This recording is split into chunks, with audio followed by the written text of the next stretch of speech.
मोतीलाल ओसवाल के सीएमडी रामदेव अग्रवाल हमेशा बाजार से पैसा कमाने की ट्रिक इन्वेस्टर्स को बताते रहते हैं और इस बार भी रामदेव अग्रवाल ने कुछ टिप्स निवेशकों को दिए हैं। इसके अलावा रामदेव अग्रवाल ने सेंसेक्स को लेकर भी प्रेडिक्शन किया है, भविष्यवाणी की है।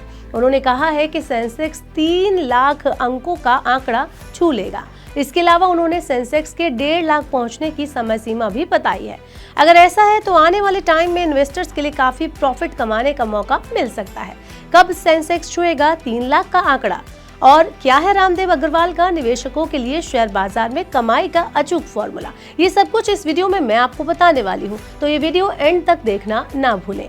हेलो एंड वेलकम टू मनी9, मैं हूँ मीनू शर्मा। शुरू करते हैं वीडियो और बताते हैं आपको क्या है रामदेव अग्रवाल का फॉर्मूला। तो देश के दिग्गज इन्वेस्टर रामदेव अग्रवाल का मानना है कि कई इन्वेस्टर बाजार से पैसा इसलिए नहीं बना पाते क्योंकि वो बाजार की बुनियादी चीजों को ध्यान में नहीं रखते। शेयर मार्केट से वेल्थ बनाने का कोई सीक्रेट फॉर्मूला नहीं है।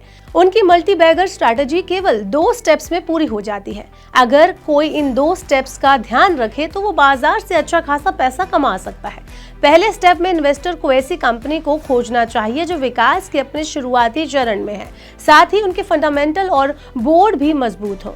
ऐसी कंपनियां फ्यूचर में मल्टी बैगर साबित हो सकती हैं। इसके अलावा दूसरा स्टेप जो है वो है इन्वेस्टर को कंपाउंडिंग की ताकत को समझना चाहिए।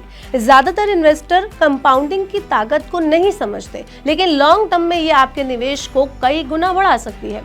रामदेव अग्रवाल के मुताबिक 25% की कंपाउंडिंग एनुअल ग्रोथ आपके पैसे को 10 साल में 10 गुना कर सकती है। वहीं 35% की कंपाउंडिंग एनुअल ग्रोथ 20 गुना कर सकती है और 45% की एनुअल कंपाउंडिंग ग्रोथ आपकी दौलत को 10 साल में 40 गुना बना सकती है। इसलिए आम निवेशकों को कंपाउंडिंग ग्रोथ के खेल को अच्छे से समझ लेना चाहिए। रामदेव अग्रवाल का मानना है कि स्मॉल कैप सेगमेंट के कई स्टॉक ऐसे हैं जिनकी वैल्यूएशन काफी हाई है और वो 100 के पीई पर कारोबार कर रहे हैं, लेकिन समय के साथ इनमें भी करेक्शन आएगा और निवेशकों को ऐसे स्टॉक से दूरी रखनी चाहिए। लेकिन ऐसा नहीं है। 100 के पीई पर कारोबार करने वाला स्टॉक हमेशा महंगा होता है। अगर कोई कंपनी 10 सालों में 40 गुना बढ़ी है तो 100 का पीई उसके लिए अच्छा है। रामदेव अग्रवाल का मानना है कि मार्केट को सीरियस इन्वेस्टर ही चलाते हैं। देश में 20 करोड़ से ज्यादा डीमैट अकाउंट है, लेकिन बाजार को केवल 1 करोड़ सीरियस इन्वेस्टर ही चलाते हैं, जिनके पास बाजार की 90% संपत्ति है।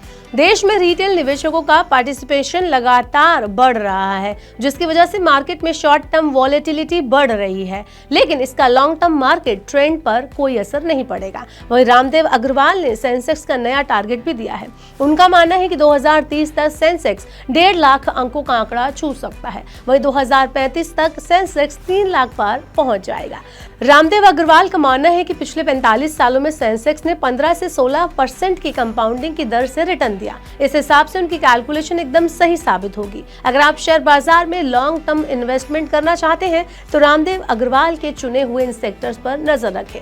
रामदेव अग्रवाल का मानना है कि अगले 10 सालों में क्विक कॉमर्स में $1 ट्रिलियन संभावनाएं हैं। इसके अलावा कैपिटल मार्केट में बूम के बाद फाइनेंस कंपनियां, सोलर और विंड एनर्जी कंपनीज और मैन्युफैक्चरिंग कंपनीज में अच्छा पैसा बन सकता है। इन कंपनियों को हालांकि परिस्थितियों का फायदा मिल सकता है, लेकिन इन्वेस्टर्स को इन सेक्टर की कंपनियों को चुनने से पहले वैल्यूएशन का खास ख्याल रखना चाहिए। एक सेक्टर की कंपनियों के फंडामेंटल एक जैसे नहीं होते। हर कंपनी अलग अलग सिचुएशन से गुजरती है, उसकी अलग पोजीशन होती है और यही उसका भविष्य तय करती है। इसलिए निवेश से पहले हर कंपनी के फंडामेंटल की जांच आपको जरूर करनी चाहिए। अगर आप भी शेयर बाजार में निवेश करना चाहते हैं तो किसी भी तरह के निवेश से पहले अपने फाइनेंशियल एडवाइजर की सलाह लेना ना भूलें, उसके बाद ही आप कोई स्टेप उठाएं। अब आप बताइए कि आपको रामदेव अग्रवाल के जो स्टेप हैं, जो फंडामेंटल है, जो सीक्रेट है, वो कैसे लगे। आप हमें कमेंट बॉक्स में बता सकते हैं और ऐसे और वीडियोस के लिए देखते रहिए मनी9 और सब्सक्राइब करें मनी9 का यूट्यूब चैनल।